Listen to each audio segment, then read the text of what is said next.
Hi, I'm Tim Ard, and we just successfully took down a tree, placing it almost exactly where we wanted it to be.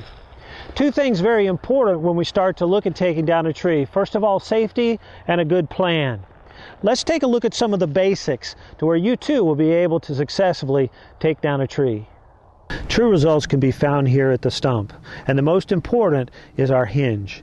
The length of the hinge, the width of the hinge controls the tree during the fall. We're going to go back through the steps of establishing that hinge by creating a face notch, by making our back cut into the hinge position. All of this works off of the plan that we make to be able to get our results. Our first step will be to look for hazards or obstacles on this tree if we plan to place it on the ground. So first thing, these vines definitely have to go. Next, we want to look for any types of obstacles that might be in the way. We have a house to this side, look for any power line situations, but basically we want to try to put this tree between those two trees. We placed a marker out just to the right side. We'll be using that for our target reference. Step 2, we must establish the lean of this tree in relationship to the position that we'd like to place it. And to do that, I'd like to place the center of the crown of the tree between our two objects. So as you can see, the crown of this tree has lean to the left side from the operator's position. And to take that measurement, go from the farthest limb of the crown to the left, the farthest limb of the crown to the right, half that position and plummet to the ground. This tree has between 4 to 5 feet of left lean. Now, to place the center of the crown in our target position, given the side lean of the crown, we must aim 4 feet to the right, close to our target stake here.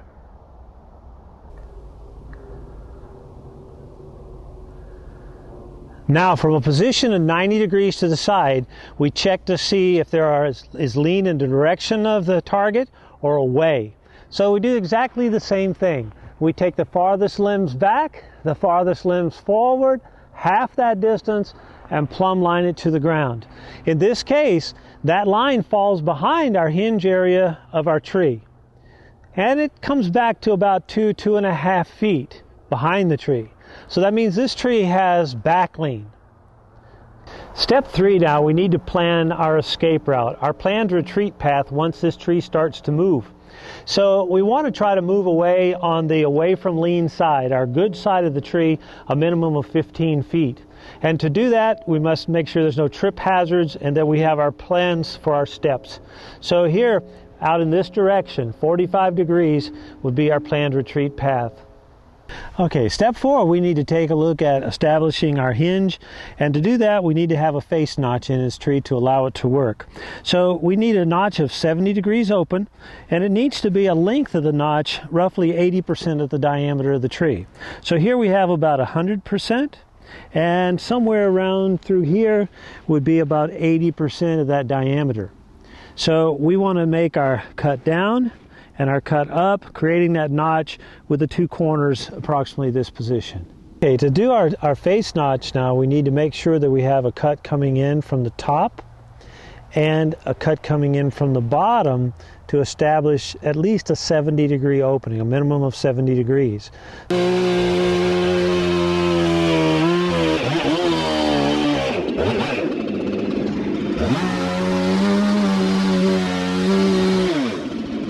It's not how far into the tree that you go with your notch, it's the relationship of the notch opening and the length of the notch at the face. Now that we have our notch cut established, we can check to see here. We have a notch that comes out at 70 degrees or more, the angles that we established here. And the next important thing about the notch is it allows the hinge to work. The hinge meaning a strip of fiber left behind this notch area, and in this case a 12-inch tree, 10% of that dimension, so about an inch, inch and a quarter here behind our notch. Step 5 is to do a back cut on this tree, establishing our hinge. And the back cut needs to come in at the corner of the notch or slightly higher during this process.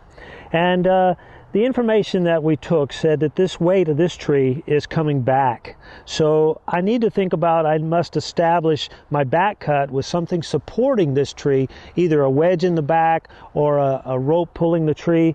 And in this case, I'm gonna consider using the wedge, and the back cut I'm going to choose is what we call a plunge cut or a bore cut, and that's going through the tree, establishing our hinge, and the last part, place the wedge and release the back. Before working with a chainsaw, especially in utilizing the bar from a standpoint of a bore cut or a plunge cut, any operator needs to understand the reactive forces. If cutting on top of the bar, you get a pushback reaction. On the bottom, it tries to pull the chainsaw away from the operator. Any contact or pinch in the tip area here causes a rotational kickback. So we want to make sure, if we have to use the tip, to start with the lower corner pulling chain and make sure that we understand those reactive forces.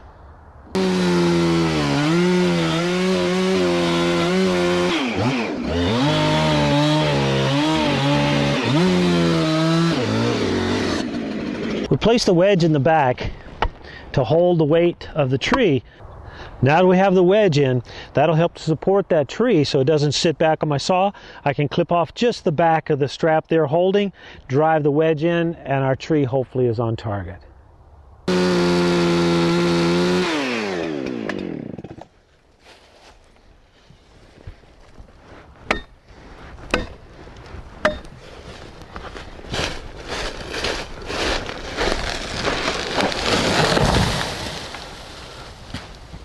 The important part of any plan is to check out the results. And as you can see, our plan was to put this treetop in the middle between the two other trees. Pretty good shot.